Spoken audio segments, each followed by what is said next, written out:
Of murdering a little girl and her babysitter is now waiting to learn his fate. Joseph Zieler was found guilty last week of killing Robin Cornell and Lisa Story more than 30 years ago.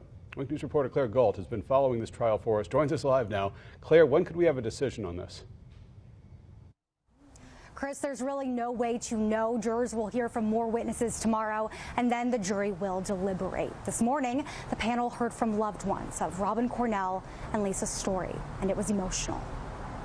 Constantly in fear, filled with grief and loss. Jan Cornell said that's been her life and her family's life the last 33 years because of Joseph Zieler.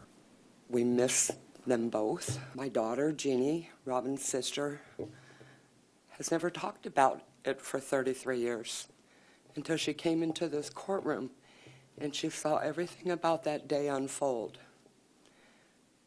And she didn't do well with it.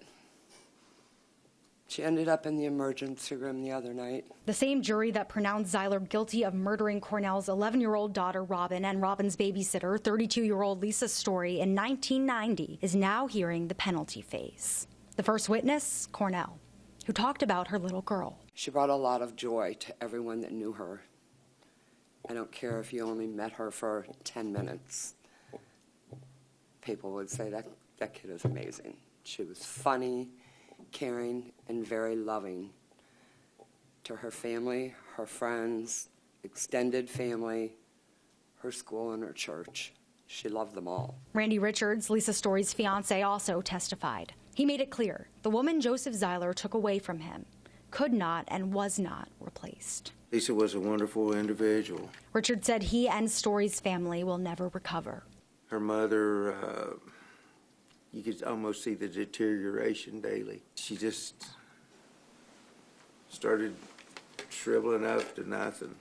The state's goal with this testimony? Convince the jury to recommend Zieler die for his crimes. The killing involves unnecessary torture, extremely wicked and evil actions designed to inflict pain and having the victim aware of what's going on.